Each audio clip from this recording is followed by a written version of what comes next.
This is Need to Know, real talk about the reality of unidentified aerial phenomena. From Australia, Ross Coulthart. From the US, Bryce Zabel.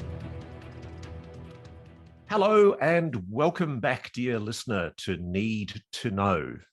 I'm Ross Coulthart and my co-host is Bryce Zabel. And Ross, it's great to be back for a second episode of Need to Know. We're coming to people from Australia and the United States. You're outside of transcontinental, a transcontinental news organization. Yeah, but a couple of journalists who are willing to take a look at this expanding issue right now and try to make some sense out of it. And as we told you in our first episode, basically we've given you a bit of a précis of what's happened this year.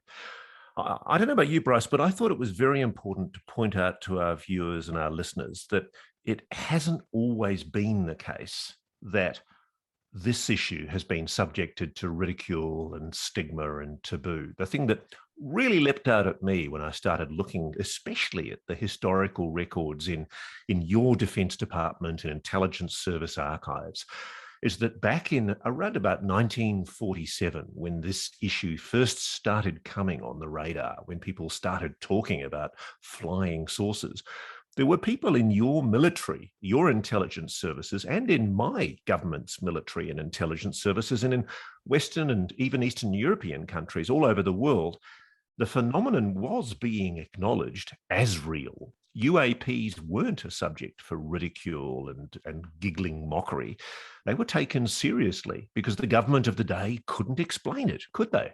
No, they could not explain it. And I guess taking it seriously was shed by degrees. But the summer of 1947 is just a fascinating time to think about. In 1947, in the summer, three major things happened, and there were other things besides, but the first major thing was the thing that kicked off the flying saucer craze, if you will, was that a private pilot in Washington State, a guy named Kenneth Arnold, saw 9 different craft flying in formation quite fast, and he came back and told his story, and it really caught on and caught the people's imagination.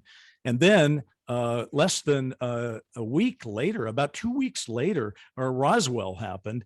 And I'm not sure everyone remembers exactly how that was treated, but it goes straight to your point. They put out a press release in Roswell saying that they had a flying disc, that they'd captured a flying disc.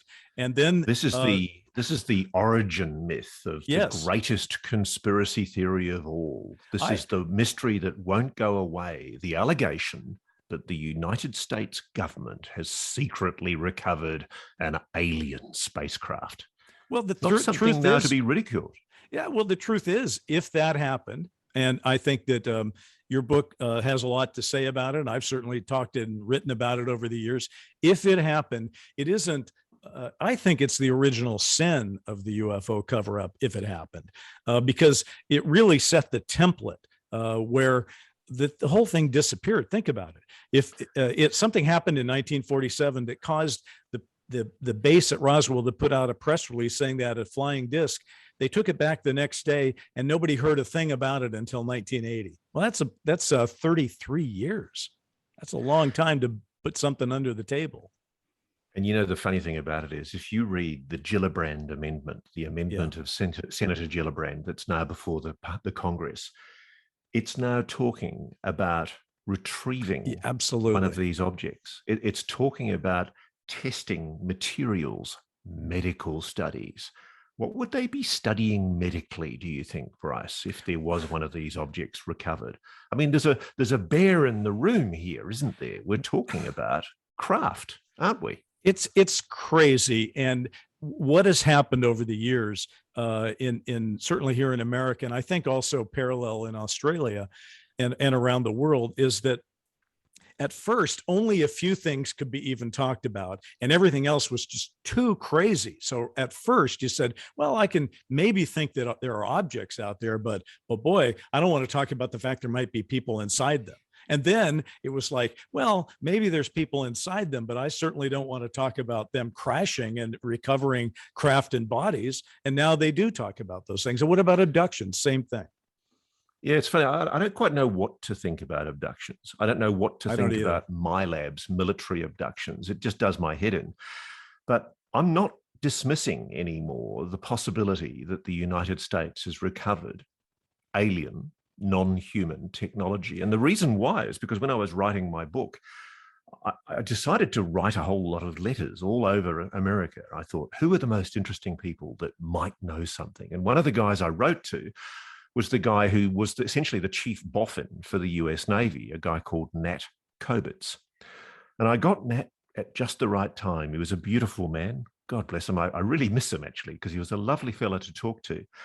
Very, very sharing scientist, one of those wonderful Brooklyn Jewish men with a big sense of humor.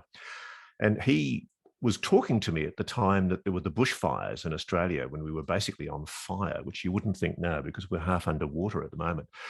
But the thing he told me after several months of talking was that he was, quote, read into. He was security briefed, given the classified briefings that allowed him to be read into a UAP crash retrieval program. And when he told me that, I almost fell off my chair because I was saying to him, is Roswell real? And he just chuckled. He just said he'd been told about the recovery of multiple craft. Which I think is an astonishing chapter in your book, and he's an astonishing witness. And there are others. I'll say this, though. I think people who first hear about such things, the first thing that they think in their minds is, what? These things have come all the way across the universe and they're crashing? What's up with that? And I don't have a great answer for that, but I do have an answer. You don't send the individual craft, these 30-foot things or whatever they are, across the universe. You probably send a much larger thing across the universe, and then these are the things flying around locally, in the same way that we don't send an FA-18 from here to wherever it's supposed to deliver its payload. We put it on a giant carrier and go out into the ocean and cross the ocean, and then they fly local missions. And sometimes those FA-18s do crash. So I think that's more like the parallel, but I don't know. What do you think? Is that one way to express Well, I it? can tell you, one of the things I want to acknowledge here, Bryce, is when I first started researching this subject, friends of mine would say to me, what are you working on? And I'd go, I'm doing a book on, and I didn't want to admit that I was doing a book on UFOs, because inevitably the conversation comes round to what? So you believe in little green men, right, aliens, extraterrestrials visiting this planet? And as we discussed in the last show, I hope people understand now that what we're talking about is a mystery. Yes. We're acknowledging that there's a mystery. And one of the perennial conspiracy theory mysteries that's been bobbing up in the custard ever since the 1940s, but particularly since the 1980s, when that Roswell story really broke, is this claim that the United States government has recovered non-human technology. Now, as you and I both know, there was an organization that was set up, of all people, by a guy called Tom DeLonge, the former lead singer of Blink 182, called To the Stars Academy. And it was essentially intended to be a UFO transparency group. But one of the things it started talking about very early on was that it had recovered, quote, metamaterials, objects that had either fallen off craft or been recovered from these anomalous objects that had been videoed or seen by witnesses, and that these materials were being tested. And there are some quite extraordinary claims that have been made even about those materials, let alone the claims of recovered craft, aren't there? If there's a journalistic race to break any story right now, I think it's crash recovery. I think that's the thing that is being chased behind the scenes right now. And because the threshold of saying that out loud, that's the quiet part. And if you say it out loud, that's just a game changer. So I think editors across the nation are probably not eager to do that. But if there's another big shoe to drop, it's going to be that one. And the reason it's so frightening to the status quo is that just changes the whole discussion. It's like we're having an entirely different world at that point, because at that point, there's going to be lawsuits filed to get their hands on that. We're going to demand reports. Congress is going to have hearings. It's going to be nuts. Because let me set the scene. The thing that fascinated me is, as a journalist, I'm taught to go back to source. So I asked myself the question, what has any president said about the allegation that there's been crash recoveries, that there's been recovered? Let's talk candidly about what we're talking about here. We're talking about a spacecraft, yes, an object, a vehicle that has been built by non-human hands, not of this earth, not of this world. That's what we're talking about. And I must confess, right at the very beginning of my research, I thought, oh, well, this is just rubbish. It's just bullshit. There's no way anybody's going to have a recovered craft. Roswell was a tinfoil hat fantasy. Right. I'm not so sure anymore, not just because of what Nat Kobitz has said, but because of what people, for example, there's a Dr. Eric Davis, a very well-respected astrophysicist who's spoken several times on popular radio shows talking about the fact that he is aware that the United States has recovered craft, but he's claiming that they've had a lot of difficulty back engineering those craft. I myself have spoken to people who purport to be in the program, scientists and officials who've allegedly been read into, security briefed into a program where they are allegedly, reportedly trying to back engineer craft. The problem I have with this is I still can't accept it, because I accept there's prima facie evidence to support that possibility. But the thing I'm wrestling with, Bryce, is the fact that the White House itself put out a press release in 2011 responding to a petition demanding transparency on alleged extraterrestrial visitations to planet Earth. And they categorically denied that the US government had any knowledge of such extraterrestrial visitations. And moreover, they categorically denied that there was any recovered spacecraft, any recovered vehicle in the possession of the United States. So frankly, someone's lying. Well, I think when we rewrite the history books, that very statement from 2011 is going to be involved in it. That was more of a, first of all, that was the Obama administration rejecting the possibility that there might be somebody else out there and we might not be alone. And it was just a casual put down of that idea. And yet Obama himself has just been on television in 2021 talking about that UAP report that we've been discussing. And it's not just Obama. That's the thing that gets me here is you've had Bill Clinton drop big hints before that he tried to find out about the phenomenon, about UFOs. He asked people to go and literally knock on the door at Area 51, the secret Nevada test range where a lot of this black technology is allegedly tested. And I think he's actually admitted that he had some frustration. I've spoken to Dan Sheehan, an attorney who allegedly, according to him, did some work for Jimmy Carter and his science advisory team, trying to investigate what the US government knew back in the 1970s about the phenomenon. And he's claimed that he actually was given access to secret, still classified Project Blue Book files, which showed photographs of, well, there's no other word for it, a flying saucer in the possession of the US government. And Danny's convinced there's been a cover-up, and he's quite a well-respected civil rights attorney. And it's not just him. You've got hints from people like Christopher Mellon that he's now no longer so sure. He was the former Deputy Assistant Secretary of Defense, and he's admitted that he tried to find out if there was this kind of hidden technology. Was there a secret UFO program? Was there an Aurora spacecraft that was being built by the United States in secret? And he was told, categorically denied, that such a craft existed. Now, frankly, my friend, I hope if any country in the world has this technology, I hope it's yours. Because frankly, I fear for the possibilities if it's Russia or China. the consequences if authoritarian regimes with ill intentions like Russia or China get their hands on technology like this is pretty scary. So I sincerely hope when people say to me, oh, look, it must be technology that's being developed in the black by the US, I tell them that the official policy stated to the Congress is that this is not, these UAPs are not known technology in the arsenal of the United States. There's not a TR-3B, they claim, jacked up on blocks in a cave in Area 51. They don't have a spacecraft hidden somewhere. They've categorically denied that.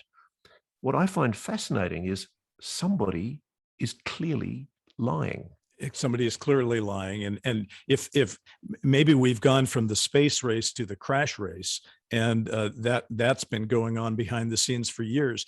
I think the lack of transparency that the governments of the world have brought to this over the years is really being felt at this point, because it leaves people like us, respected journalists like yourself, who want to get some facts, and there's just a dearth of them because people won't come forward publicly. They come forward privately to you, and you're hearing these incredible stories. And that may be very well what the story of 2022 is. As we look forward to the next year, what we may be seeing is the outlines of how this thing starts to shake itself down. 2021, as we kind of look back in the rear view mirror to 2021, we can see what that was all about.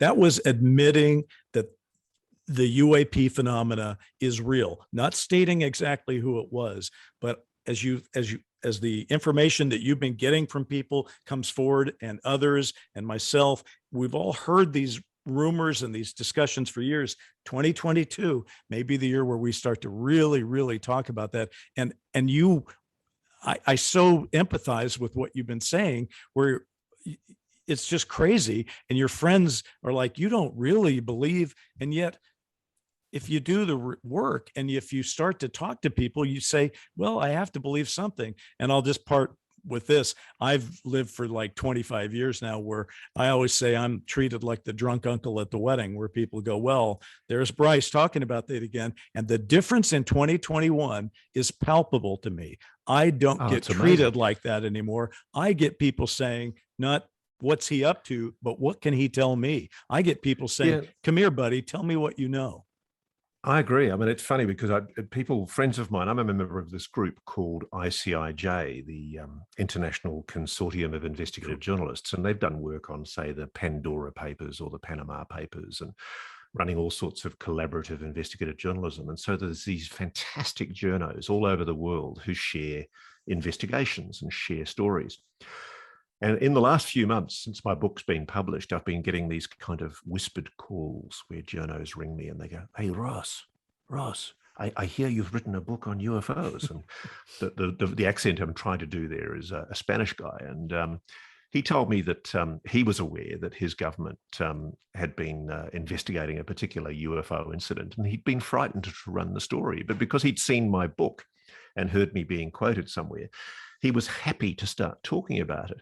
And I think there's a groundswell. There's just the beginning of an inkling in the mainstream media that this is a story worth reporting. And for me, I was in the States earlier this year when, shortly after the UAP task force report, the preliminary report on UAPs was tabled in the Congress, you had that extraordinary 60 Minutes story, yes, which, even though I don't think it really said that much that was new, it was just incredible to see something about.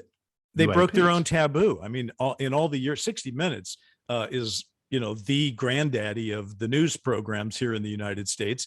And they really don't fool around with UFO stories historically. So for them to do the UAP story, even if it was a little tepid, they still did it. And that made it, for my money, and I think yours too, one of the top 10 stories of 2021, the fact that they would do that. And that's why, as we look to 2022, I think we have to acknowledge that this is a dam breaking kind of story. Okay. It's possible that if nobody comes up with that breaking story, that it kind of gets put back in the barn, but I don't see it that way. We got reports being written now. Every time a report gets released, Politicians are going to have to talk about it. And when politicians talk about it, journalists write about it. Editors ask their journalists to look into it for more stories. So I believe that what we're about to see happen is the competition that developed post Watergate or during Watergate to break a different story between newspapers. Now it may be between different journalistic groups, but we're going to see competition come in and break this thing apart. But Bryce, we're going to knock them all off, mate. This is why Need to Know is here. We're going to be out there ahead of the pack. Well, I like that. I like that because, in fact, Ross, that's exactly what you did with your book. You said, and you've done. Seriously, don't hide your light under a bushel, mate. I'm a huge fan of your Medium columns. Yeah. You know, there's a lot of things you've told me and some of the columns that you write on Medium that, frankly, I never knew anything about. I didn't know that John Lennon had seen a UFO, that he apparently claimed to have even met an alien in his bedroom or something. They're extraordinary stories. There are so many extraordinary stories. And I think that that's what's so fun about my father was a history teacher. All right. And he'd probably be rolling over in his grave right now if he realized some of the things I've done to history. But even my father had someone who came to him when Dark Skies was on the air and said, hey, Harvey, your son is the guy that's producing that show. And he said, yeah. And this friend took my father aside and goes, I was sent to Roswell after we went home because they'd served together. And he said, and definitely something happened there. And your son, tell your son, he said to my father, you tell your son to keep on this because we all knew it was a big deal and they just told us to not look and not talk. So that kind of stuff's been going down. And I think that what that means is there's enough of it that the people who want to find the new history stories, they're going to fold into history. And that's why I like Lennon and all these other things, because they're part of the tapestry of disclosure. No, I agree with you. I mean, I'm getting people doing that for me as well. I mean, I'm even getting people who I've dealt with on other stories, not only in your country, but in my country, people who work in quite senior levels in our Defense Department or intelligence services. And they're saying to me, keep on going on this one, Roscoe. Come on, keep on prodding. Don't be shy. Keep on going hard. Don't let the bastards pull the wool over your eyes. And it's really interesting because one of the reasons I've come to the conclusion there is really something to this. People often ask me, why do I so strongly believe that there is a lot more knowledge inside the US government in particular that's being concealed? And this might sound like a digression, but funnily enough, the people we have to thank most of all are the most repressive, authoritarian, nasty bunch of intelligence thugs in the world, the Russian GRU. Because prior to the 2016 election in your country, Hillary Clinton versus Donald Trump, there was an attempt. Now, back off all the conspiracy theorists, this part's true. There was definitely an attempt by Russia to try and help Donald Trump through social media. And one of the things the GRU did, and this is a subject of a criminal deposition that's been certified by the FBI, and by, I think, a state attorney, federal attorney, is that there were agents of the GRU, the Russian intelligence service, military intelligence, hacking the Democratic National Committee. That's the DNC, the Democrats. And they broke into the email system of a guy called John Podesta. Mm-hmm. Now, this may be an elaborate in the telling, but stick with me here because this really matters. This is, to me, one of the smoking guns in this whole story. And this is how journalism works. You're about tell the story, but that's how journalism works. John Podesta was a former senior policy advisor to both Bill Clinton and also to Barack Obama. Hugely respected guy in the Beltway. Knows a lot of people. Very, very well connected. He's worked for different White Houses over many, many years. He was becoming part of the Hillary Clinton campaign team. And what we now know is that Hillary Clinton, for years with Bill, had been meeting Lawrence Rockefeller. They'd been aware of Rockefeller's interest and passion about opening up the secrets of UFOs, UAPs. And so Clinton was hardwired into exposing what could be exposed that's still secret inside the US government. And in these emails that the GRU leaked, They show that John Podesta was in email communication with General Michael Carey from Space Command, NORAD, General Neil McCasland from the Foreign Technology Division of the Wright-Patterson Air Force Base, Robert Weiss of Lockheed Martin, and of all people, Tom DeLonge, the punk rock singer of Blink 182, the punk rock band. They were secretly talking about disclosure, about Hillary Clinton making an announcement. And if you look at those emails that are incontrovertibly authentic, they are real. Absolutely. They show that prior to the 2016 election, there was a policy underway, under consideration by Hillary Clinton, to make some kind of a disclosure about UAPs to the American public. Now, to this day, my friend, I just don't get it. I don't know why every news hound in the country isn't beating down the door of Hillary Clinton. What the hell was going on? That's why we need to know what Need to Know is going to do about this, because we're going to have to do that ourselves when people won't do it. I'll tell you something. When John Podesta left office after the loss in 2016, he put out a tweet that said his greatest regret was not achieving UFO disclosure. And at first people went, that's crazy. What is he talking about? And he never backed down from it. And it was a serious tweet. It wasn't him making something up. I'll tell you a quick Clinton story. I know of a woman who was on a flight after Clinton left office, and Clinton was on the plane. It was a private plane. In the middle of the night, he wasn't sleeping. And he told this, she was the, flight attendant. She was the flight attendant. And he said, he's just killing time. He goes, ask me anything, just talk to me. What do you want to know? Just ask me, I'll tell you. And she said, well, what about UFOs? And he got a look on his face and he goes, I wish you hadn't asked me that one. That's the one I can't tell you about. So, the truth of the matter is, like, again, it's one thing to be skeptical and say, I don't know whether to believe or not believe this, but you can at least say certain things happen. Clearly, the Clintons have talked about UFOs.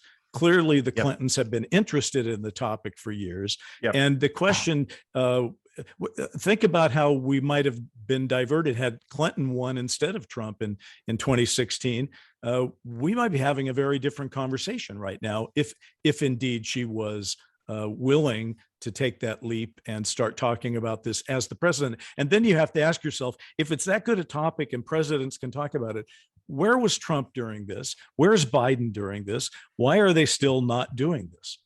Okay, but that's the other thing too. This is the other thing that infuriates me about the White House press corps, because have you noticed any time the subject of UFOs, UAPs gets raised in the White House or in the Pentagon, there's always this kind of nervous titter, like a bunch of nervous school kids. It's horrible. It's horrible. It's just pathetic. They're failing the American public. Let me tell you what I'm sorry, but my number one pet peeve on this thing is we had an election in 2016 and an election in 2020 where this topic is on people's minds. And it's a serious topic, or we wouldn't be writing government reports about it. In all of the debates in 2020, there was not a question asked about UFOs or UAP. There were questions about all manner of other things, and not one. Now, if it's a real issue, why are we not talking about it? So I will make one prediction looking forward. I believe in 2024, it's impossible for this to be a completely ignored issue. It will come up. Yeah, no, I agree. And it's one of the things you'd know about, Bryce. There's a thing in journalism. You have sleeper stories that you just know are major stories, but they're not getting on the front page. Not yet. This is it. For me, this is it. This is why we're doing Need to Know. Yes. Because people need to know about this. I get so frustrated by the fact that, at any briefing, when people are asked questions about UFOs, there's always that pathetic titter. And yet you've got things like, say, for example, the former CIA director, John Brennan. He dropped the biggest hint in December last year. Wow. He said, quote, I think some of the phenomena we're going to be seeing continues to be unexplained and might, in fact, be some type of phenomenon that is the result of something that we don't yet understand. And, quote, that could involve some type of activity that some might say constitutes a different form of life. Yes, sir. That's a former CIA director. Unbelievable. And remember, the first CIA director, Roscoe Hillenkotter, in 1960 wrote the New York Times and said that this was a real thing, and that people were being directed not to talk about it in the government. By the way, the John Brennan thing and the Intel people speaking out, John Ratcliffe, who was the ODNI under Trump, spoke out. I put that as one of the top 10 stories of 2021. But another one would be Bill Nelson from NASA. Because Bill Nelson, for years and years and years, NASA has always taken kind of a hands-off approach. We don't really talk about this. It's nothing that we're too busy doing NASA stuff. We're not really going to engage with that. And Bill Nelson, the new guy, the former senator from Florida, and now an astronaut, a space shuttle astronaut, is now running NASA. And he is saying the quiet part out loud. He is saying, there's billions and billions of places that these UAP could be explained from, and they might just not be us. And I love the way he said it. He did it with a tease. He said, no, there are even theories that there might be other universes. And if that's the case, who am I to say planet Earth is the only location of a life form that is civilized and organized like ours? Amazing stuff. But then, but what was cool was that at the same event, which was at the Washington National Cathedral back in early November, you had the chief spy master for the United States, a woman called Avril Haines. Mm-hmm. She's the director of national intelligence. She oversees all 16 US spy agencies, including the FBI and the CIA. And she was at this event called the Future in Space event at the Washington Cathedral. And yet again, this happens and it just gets ignored. But this is what she said. She admitted, quote, the main issues that Congress and others have been concerned about is safety of flight concerns and counterintelligence issues. Always, there's also the question of, is there something else that we simply do not understand, which might come extraterrestrially? Oh. She used the ET word. And just to remind our people who are listening right now, she's the person who ran the office of the Director of National Intelligence. She is the DNI, and they were the ones that wrote the June 25th preliminary report on UAP that Congress demanded. So she knows. And by the way, when you talk about her and you talk about Bill Nelson, for Bill Nelson to say what he said, I mean, he's had the big briefing. You and I have to go out and try to dig through stuff and find things the hard way, the journalistic way. Those people have gotten briefings, and they've come out of those briefings, and they've been more and more open in their comments in 2021 than ever before in history.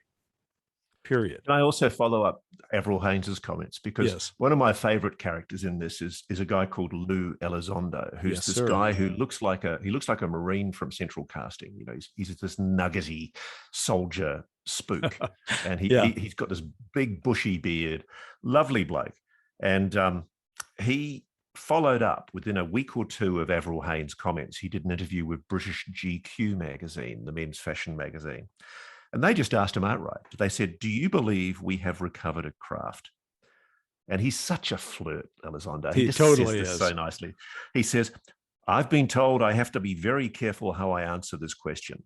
I'm not allowed to expound upon anything I've already said.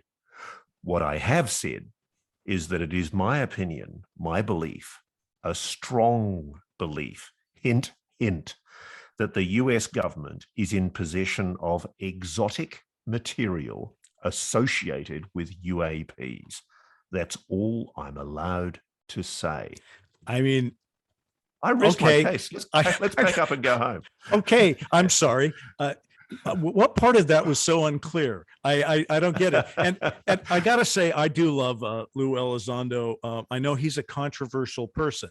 And certainly as we look back in that rearview mirror again, we see Lou being controversial among people who follow the UFO topic, but he seems very authentic to me. I'm sold on him. And I have to say, the straightforwardness that the guy has brought, and yet at the same time, he's the master. He's become the Zen master of the NDA statement, where he goes, well, I can't violate my NDA, but I will say, and he says a lot by saying a little, and it's important. Well, he actually went a little stuff. bit further with GQ, because they then asked him, after they'd asked about spacecraft, they said, do you believe organic matter or beings have been recovered? And he pauses and he goes, I'm respectfully going to have to pass on that questions. There's a couple of questions I'm really not at liberty to discuss. That's one of them. They're intelligently controlled for sure, because they're responding and reacting to our actions. That is for certain. They are absolutely intelligently controlled by something. Now, that's from the head of the intelligence program that was run out of the Office of the Director of National Intelligence. Avril Haines is the boss of that agency. He was the guy who was doing the UFO investigations with a security clearance as long as you're in my arm. He's been allowed to look in the dark crevices inside the US intelligence establishment. Yes, he has. And what just does my head in, and I don't know what's going on here, because I know a lot of the good journalists in Washington. I've worked with them. I've done collaborations with the Washington Post and the New York Times. And I know the New York Times has broken a couple of stories on this, but nobody's like this on a dog on a bone. It's crazy. Well, you are, no, but we've got to be. We've got to be. Story. It's there's certain stories. This is clearly one of them, where I've written books or movies before because I wanted to read them and nobody had written them. So I said, well, I better write it myself. And I think this is the journalistic equivalent of that. We're doing it because no one else is, but we're being joined by many people who are thinking about it right now. I will say one more thing about Elizondo. He also said, if I'm not mistaken, in one of his interviews, that there are photos or films or something that show the word is, quote, occupancy. Well, yeah, that's kind of a game over too. So if somebody is seeing that kind of evidence, that pretty well puts us in a new world, doesn't it? Because, okay, let's work through this, Bryce, because we better start thinking about wrapping up soon. Yeah, I hate to do that, but yeah. So do I. I hope you're all enjoying it back home. We'll have to do a lot of these, or we'll never get through. We've got too many things. I've got 1,000 things I've not said, and I know that you have as many, and that's what's going to be fun about this. But the cool thing about all of this is that what is, I mean, as journos, I try and always go back to the absolute nuts and bolts. What do we know for sure? We know for sure that according to numerous informed insiders, there are intelligently controlled vehicles, craft, manufactured objects, which may or may not have occupants, which are doing things far beyond known terrestrial, human, earth-based science. We're told officially in a report to Congress that this is not American technology, that it's almost definitely not Russian or Chinese technology. If it's not that, Bryce, unless it's some Thunderbirds organization on an island in the South Pacific somewhere, who the hell is it? You know, I say if the three parts of the report were they're not that they're real, and the second part is we don't make them, and the third part is we don't think China or Russia makes them either, I always say do the math. What's left? And I'm not saying it's alien either. I don't know what it is, but if you do the math on that, something very odd is at work in this country, and that's what drives this project that we're on right now, because this is potentially the most important time in human history. This may be the inflection point for a change in how we see the world, how we see the universe, how we see our place we see ourselves. And we have problems right now in this world. I don't think anybody denies that. We can't get along with ourselves. We've done terrible damage to the place that we live, the earth, and we have to get our act together. And everyone knows this. I don't think anybody disputes that.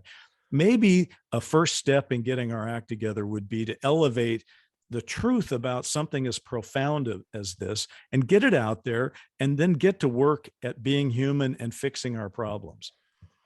You know what I wrestle with, Bryce? I wrestle with the why the secrecy, because I'm now at the stage where I don't doubt for a moment that this is real. I don't doubt for a moment that the United States government knows a huge amount more than it's letting on.